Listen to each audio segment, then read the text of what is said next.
je vais vous lire la charte des 10 commandements de la consommation durable, telle qu'elle a été pensée et écrite en 97 par Isidore Ayatonga dans son rapport sur la communication sur les déchets ménagers et assimilés en région parisienne, publié à l'université Cergy-Pontoise, fac de sciences et techniques, en partenariat avec l'ADEME, l'Agence de l'environnement et de la maîtrise de l'énergie.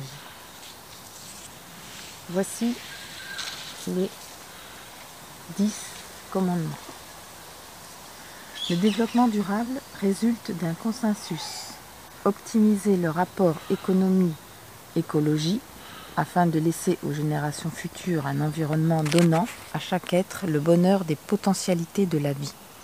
Le développement durable est devenu un immense programme qui associe dans une volonté et une détermination commune tous ceux qui veulent que la Terre redevienne la mère nourricière de tous les êtres humains, au nord comme au sud, et leur assurer une évolution et une relation équitable avec leur environnement local. La consommation durable est l'application de ce principe à la partie des filières économiques et écologiques qui peut être sous le contrôle et la responsabilité des citoyens. À cet objectif des sociétés de consommation à la recherche des potentialités de bonheur, la consommation durable substitue celle du bonheur des potentialités de l'existence humaine. La consommation durable entend ainsi contrôler les chaînes de production et de commercialisation, leur impact sur les environnements locaux et planétaires, en faisant intervenir les problématiques des ressources renouvelables et de la qualité de vie de tous les êtres humains.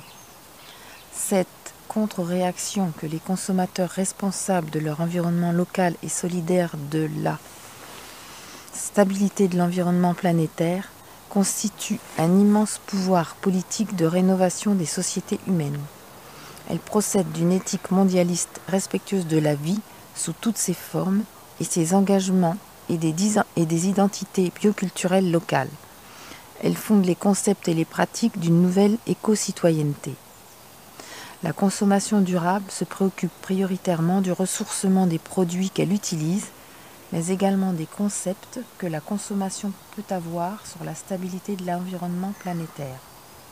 Stabilité de l'effet de serre, par exemple.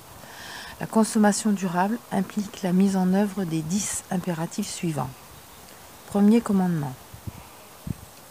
Le comportement individuel du consommateur devient un facteur déterminant dans l'aptitude des sociétés à maîtriser l'évolution de leur environnement et d'assurer à celui-ci la stabilité nécessaire aux potentialités de la vie.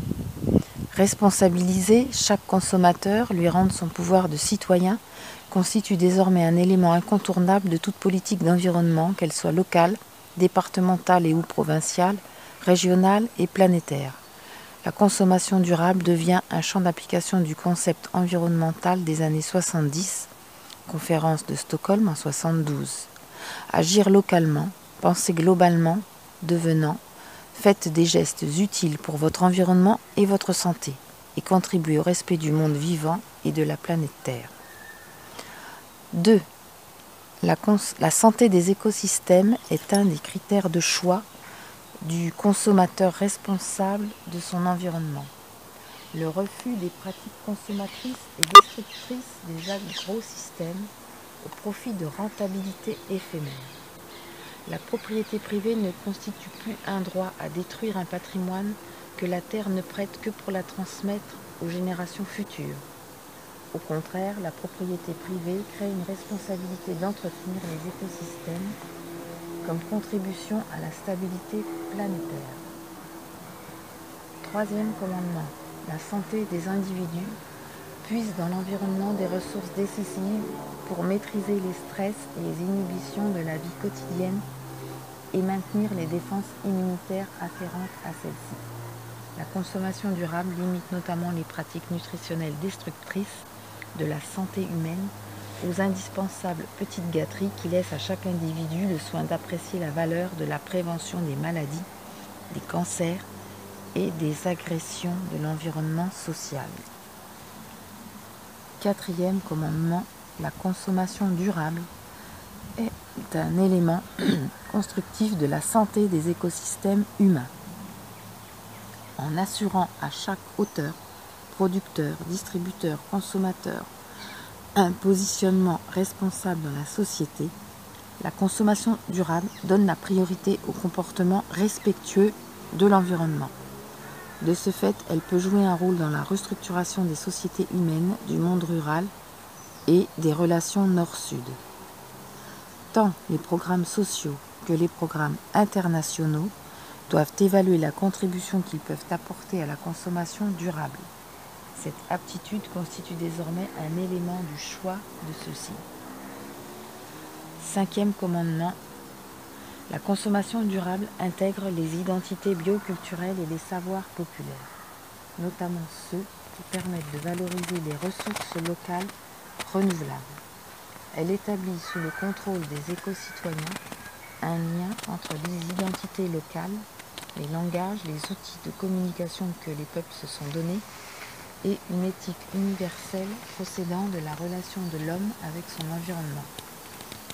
Le nouveau statut des éco-citoyens qui procède de l'éthique du développement durable offre de nouveaux métiers, de nouveaux comportements, de nouvelles possibilités d'adhésion et d'interprétation à ceux qui ont été marginalisés dans une société de consommation uniquement préoccupée par les profits.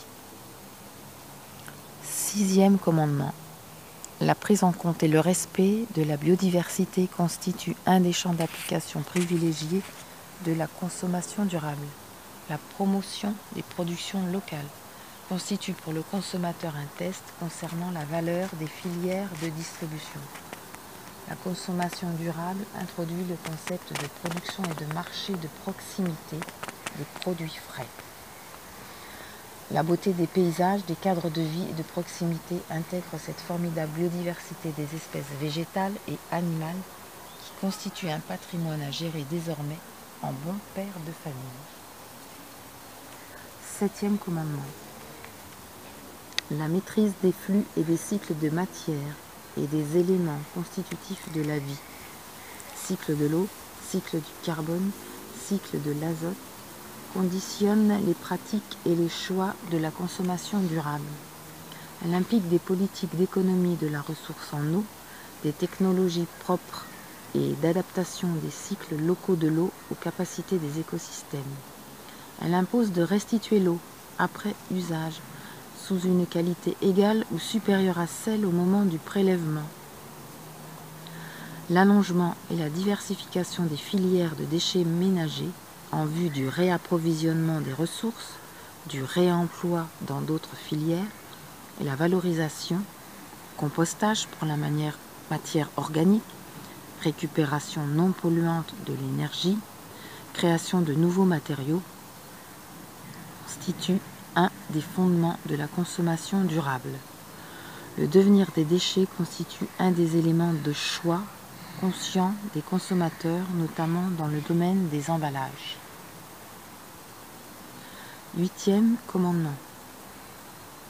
L'énergie demeure un des éléments majeurs de la modernité et à ce titre la consommation durable doit chercher à optimiser son usage en fonction de ses impacts sur les environnements locaux et l'environnement mondial. La consommation durable implique que désormais une part croissante des taxes prélevées par les États sur l'énergie soit consacrée à la lutte contre la pollution atmosphérique. La prise en compte locale dans des circuits courts d'une partie des taxes prélevées sur les filières énergétiques doit permettre de maîtriser les impacts de celles sur l'environnement. L'expérience française des agences de l'eau qui ont pu directement couvrir les taxes calculées en fonction de la pollution rejetée dans les milieux aquatiques, en équipement de dépollution et en technologie propre, constitue un exemple pour la consommation durable de l'énergie. La consommation durable pèse sur le choix des filières énergétiques et notamment sur l'utilisation des parcours des énergies renouvelables dans les écosystèmes. La maîtrise locale de l'usage de la ressource énergétique permet de conforter la consommation durable dans un rôle de protection et de santé des êtres vivants, des écosystèmes. 9e commandement. La consommation durable fait appel aux nouveaux concepts et méthodes de communication environnementale. 10e commandement, la consommation durable est un des principes fondateurs d'une nouvelle éthique universelle faisant de chaque individu un éco-citoyen respectueux de son environnement local et solidaire de l'environnement planétaire.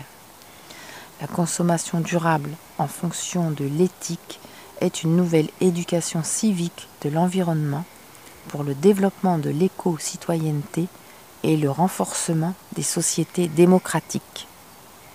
Mesdames, Messieurs, je vous remercie.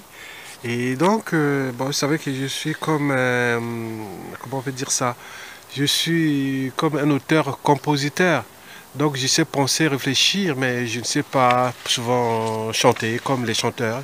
Les auteurs-compositeurs composent, mais ils ne savent pas chanter. Moi, c'est pareil. Donc, je sais seulement penser, écrire, mais je ne sais pas parfois lire ou, voilà, ou diffuser ça verbalement. Voilà. Donc, vous venez de lire ces 10 commandements et prochainement, je vous ferai aussi les 10 commandements sur ce qui concerne les cycles de vie énergie-matière en tenant compte des problématiques telles que l'extraction des matières premières, la production, au niveau de la production, c'est-à-dire la transformation des matières premières, puis le transport et aussi la consommation de ces matières et enfin le rejet de l'environnement.